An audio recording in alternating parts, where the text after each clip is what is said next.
Hey everyone, Token Dave over here. Dorky Token Black Guy who's just trying to get by. Okay, this is very last minute, and completely off the cuff, but I need to say something about this anniversary that I missed and I'm late to. So, I don't know when this is going to be loaded, but here goes.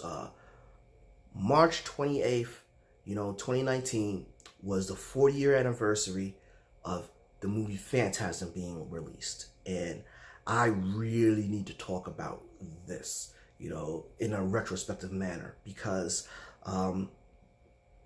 this is such an underrated, movie franchise, let alone has some of the most underrated characters in horror, Now, if you've watched my channel as of late, I usually talk about my uncles. I got my uncle that helped me get into Godzilla, anime, tokusatsu, nurtured my interest in Japan.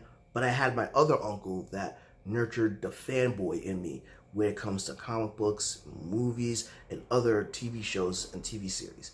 And with the latter, the thing that, started to solidify that bond was the Phantasm movies.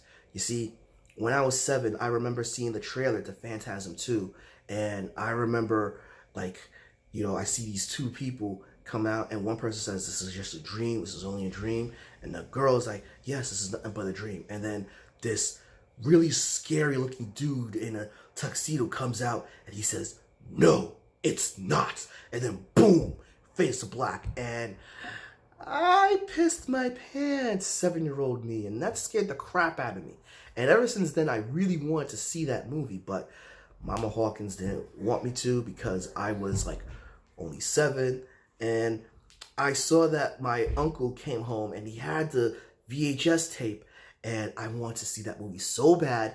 I kind of waited till he was at work one day and I was home, and I broke into his room and I was going through his, VCR tapes. And he came home early one day, caught me, and I just broke down and admitted. And I was like, Uncle R, I really need to see Phantasm. I really need to see this movie. This movie is awesome. So instead of yelling at cursing me out, he just says, sit down, kid, let's do this. And he pops in the original Phantasm, and I'm just like, I mean, come on. We had first, Michael Baldwin as Michael Pearson, one of my most influential child characters at the time. When I talk about, characters in movies and cartoons and everything that really made me feel glad to be a kid, Michael Pearson was one of them. In fact, a couple years ago, I did my token 5 of 5 child characters, and Michael Pearson was number 1 because the kid, he shot guns, he rode motorbikes, he drove a car, and he was always encountering, the antagonist of the movie, and was always getting the one up on him.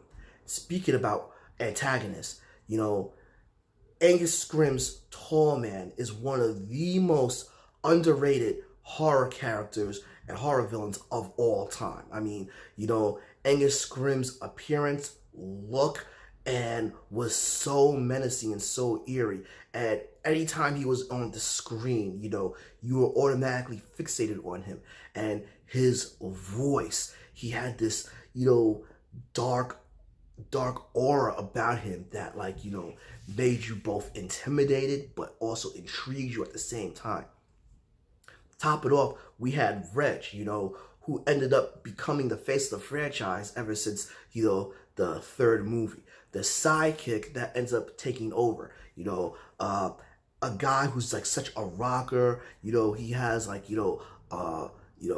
low wage job, but becomes a manager, so ends up being middle class and gets thrown into this weird situation that, it's just so epic and everything. Watching the journey of Michael and Reg constantly encountering the Tall Man, this movie solidified the bond with me and my uncle, and this is actually one of my favorite movie franchises. If we're talking about horror franchises, definitely in my top 3, But if we're talking movie franchises as a whole, it's in my top 10. Should be in my top 5, I think. I have to sit down and really think about it. But, the original Phantasm. I'm going to be rambling, so I'm going to have to cut this video short.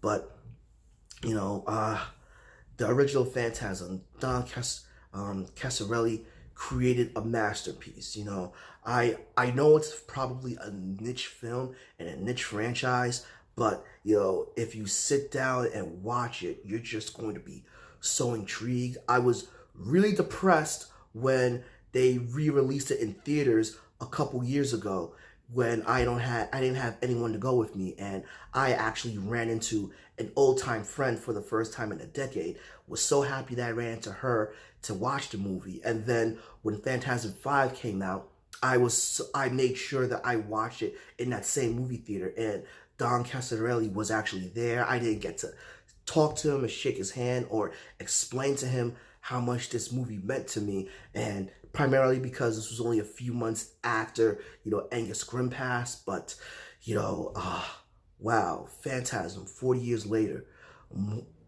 I don't know what else to say, but one of the best movies and most underrated, you know, cult movies ever created. So, yeah, 40 years of Phantasm, I have nothing else to say.